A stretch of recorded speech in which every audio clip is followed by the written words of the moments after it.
Mrs. B? Got all the snacks for detention. How many times do I have to tell you, Harley? If you just do your advanced comp homework, you wouldn't have to be in detention every day after school. I know, but in your class, my mind kind of dazes off. Don't you remember being a teenager?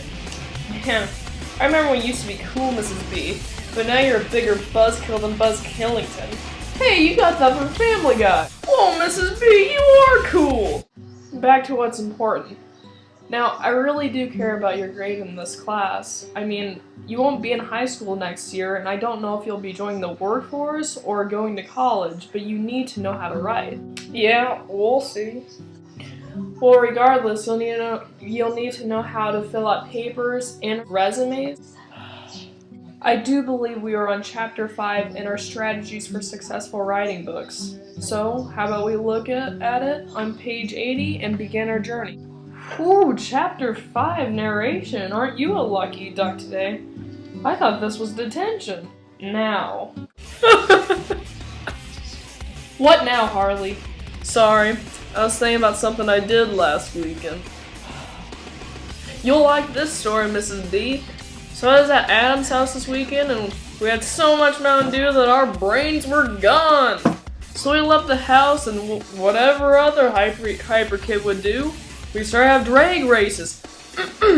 I mean, we raced on foot, and unfortunately the road was a little icy. We proceeded to run, you know, because our brains were gone. And I tested my luck one too many times. When I went to jump over one of the trash cans, I ended up slipping and... What? I'm proud. You know what you just did? Made Mrs. B go crazy. You were narrating what you did last weekend. That's what Chapter 5 is all about. Narration, relating events. See here? It says, a narrative relates a series of events. The events may be real, as in histories, biographies, or news stories, or imaginary, as in short stories and novels. Really? I mean, seriously? As we read on, it tells us the purpose for narrative writing. And the many reasons there are. Wow. A narrative can tell you what happened, establish an interesting or useful fact, help us understand the motives underlying the events, and also offer lessons and insights. Perhaps your purpose could have been to just let me know what you did this weekend, or maybe to teach me the lesson about running on ice. Teach me a better lesson next time. Did you know, action is also a very important part of any narrative? I do like action. Me too. Action really keeps you interested.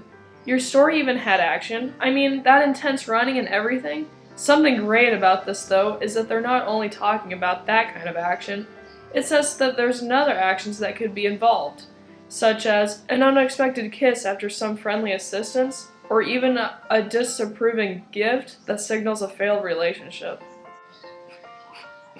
What's wrong? It just made me think of my ex-girlfriend. I liked her so much. I even wrote elaborate poems on her love. Really? You write? All the time. I just don't think it's ever good enough. Of course it is. That's awesome. Don't you dare tell anyone. Most people still think that I've never done a homework problem in my life. Right. Oh, you'll find this interesting too. Conflict is also a characteristic of a narrative. Now, you've already learned that a conflict can be character versus character, character versus nature, or even character versus himself. Perhaps in your story, the conflict would probably be you versus nature with the icy roads and all. By the way, did you get hurt? Oh no. It was a lot of fun though.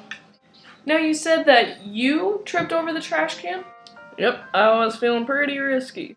Well, regardless, since you were the participant in the narrative, you were speaking in first person. But there's another point of view that you can use. The other point of view would be third person, which is when someone is outside the narrative talks about what happened, but wasn't involved. It's kind of like a spectator's point of view. That's interesting. So if my mom saw us racing and she was writing about it, that would be in third person? Yeah, that's exactly right. Good job. Now, narratives are all about relating events, but you'll need only the key events. If you include every little detail, your narration will become ineffective and kind of boring. Now, sometimes people use dialogue in their narration to animate and draw the reader into their story. However, to avoid repeating useless comments or repeating ourselves, as we might in actual conversations, in dialogue, however, we can use simple words or short sentences to get the point across, but still keep our reader interested. Now, with any writing, you will come in contact with ethical issues. It's important that you stop and think about what you write before you actually put it down. As it says on page 87, you should ask yourself these questions to be sure you write it down before you write it down. Have I proved a truthful account that participants will recognize and accept? Would the narrative expose any participants to possible danger if it became public? Do I need to change any names in order to protect people from potential harm? Also, does the narrative encourage unethical or illegal behavior? This is actually really interesting, Mrs. B. Well, good.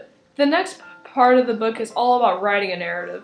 Maybe you could... Don't get too ahead of yourself now.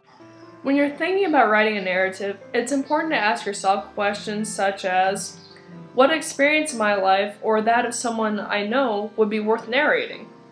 What points does this experience illustrate? What people were involved and what parts did they play? Also, if I were to give you a topic, you might have to ask some more specific questions, such as, what background information is necessary to understand the events? What actions did I include? What is the nature of the conflict? Was it resolved? If so, how? Which events play key roles, which are secondary, and which should go unmentioned?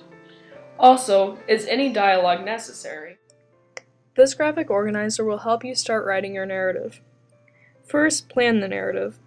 Identify part of topic if assigned, or brainstorm personal experiences or observations for ideas.